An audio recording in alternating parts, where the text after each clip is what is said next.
Hello viewers, আসসালামু আলাইকুম। Masturbation নিয়ে এর আগেও কথা বলেছি এবং বিশেষ করে পুরুষ মাস্টারবেশন নিয়ে কথা বলা হয়েছে বা পুরুষদের মাস্টারবেশন নিয়ে কথা বলা হয়েছে, কিন্তু ফিমেল মাস্টারবেশন বা মহিলারাও কি আসলে মাস্টারবেশন করে বা মহিলাদেরও কি মাস্টারবেশন হয়ে থাকে বা আসলে এটা কিভাবে হয়ে থাকে বা এটা গুরুত্বপূর্ণ কিনা, এই বিষয় নিয়ে আজকে কথা বলবো। ফিমেল মাস্টারবেশন বা মহিলাদের মাস্টারবেশন কেন গুরুত্বপূর্ণ বা কী কারণে হয়ে থাকে। মাস্টারবেশন বলতে আসলে কি বুঝছি? মাস্টারবেশন বলতে আমরা মূলত বুঝছি যে যখন কোনো সঙ্গী বা সাথী ছাড়াই একজন মানুষ যখন তার যৌন তৃপ্তি নিবারণ করছে, এবং অর্থাৎ নিজে নিজে যখন সে তার যৌন চাহিদা বা যৌন আকাঙ্ক্ষাকে নিবারণ করছে এবং যৌন তৃপ্তি বা যৌন সুখ উপভোগ করছে, তখনই তাকে কিন্তু মাস্টারবেশন বলা হয়ে থাকে। এটা যেমন পুরুষদের ক্ষেত্রে খুবই পরিচিত, অনেক পুরুষই বলে থাকেন যে তিনি মাস্টারবেট করে থাকেন, তার মাস্টারবেশনের অভ্যাস রয়েছে।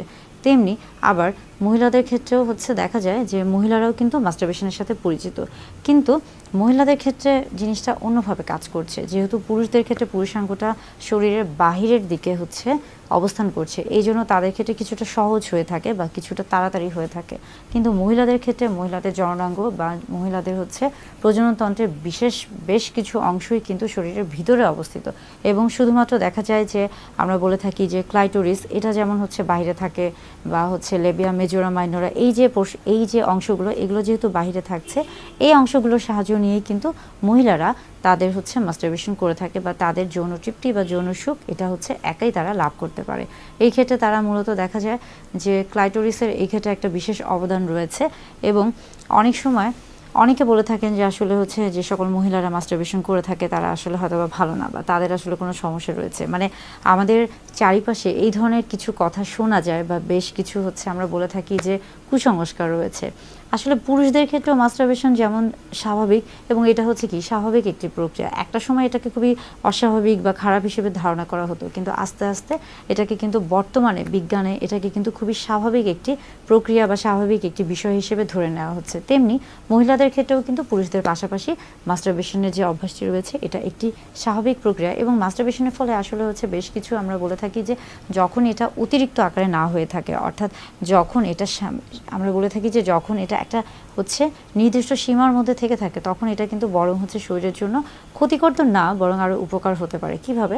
দেখা যায় যে মাস্টারবেশনের ফলে আপনার মানসিক দিক থেকে আপনি যেমন একটু রিল্যাক্স ফিল করে থাকেন, তেমনি শারীরিক দিক থেকেও আপনি কিন্তু একটা উত্তেজনা বা আপনার এই যে একটা স্ট্রেস ছিল বা বিষাদগ্রস্ততা ছিল, এটা অনেক সময় মাস্টারবেশনের ফলে কিন্তু কেটে যায়, এবং শরীরটা অনেক ক্ষেত্রে দেখা যায় যে আগে যে একটা ক্লান্তি ভাব ছিল বা একটা অস্বস্তিকর ভাব ছিল, সেই জায়গা থেকে একটা অন্যরকম একটা ভালো লাগা বা একটা রিল্যাক্স বা একটা রেস্ট, এই যে বিষয়গুলি এগুলো কাজ করে থাকে। আবার ফিমেলদের ক্ষেত্রে বা মহিলাদের মাস্টারবেশনের ক্ষেত্রেও দেখা যাচ্ছে যে একটা আমরা বলে থাকি কি হ্যাপি হরমোন এখানে রিলিজ হয়ে থাকে, অর্থাৎ ব্রেইন এখানে তাকে বা ওই মহিলাটিকে একটা সুন্দর একটা ঠান্ডা একটা আমরা বলে থাকি যে শারীরিক একটা অবস্থান তৈরি করে দেয়, যার ফলে সে কিনা তার মাথার মধ্যে বা তার শরীরের সে শারীরিক বা মানসিকভাবে অনেক ধরনের হয়তো বা অস্বস্তিতে ছিল বা একটা বেশ কিছু ধকল নিয়েছিল, সেই জিনিসগুলো থেকে সে একটা আরাম বা একটা সুন্দর একটা পরিবেশে যেতে পারে। তার বা আমরা বলে থাকি যে বিশ্রামের যে প্রয়োজন রয়েছে, এই প্রত্যেকটা বিষয়ে কিন্তু আসলে জরুরি। বিশেষ করে মাস্টারবেশন হলে বা মাস্টারবেশন যদি কেউ করে থাকে এবং সেটা যদি অতিরিক্ত আকারে না হয়ে থাকে বা সেটা যদি একটা নির্দিষ্ট সীমার মধ্যে থেকে থাকে, সেই ক্ষেত্রে এটা কিন্তু অনেক ক্ষেত্রেই ভালো, এবং এটা কিন্তু আসলেই শরীরের জন্য আমরা বলে থাকি যে এতটা ক্ষতিকর না, যদি না সেটা অতিরিক্ত পরিমাণে হয়ে থাকে। তাই পুরুষদের পাশাপাশি মহিলারাও মাস্টারবেশন করে থাকে, এবং এটা খুবই স্বাভাবিক একটি প্রক্রিয়া।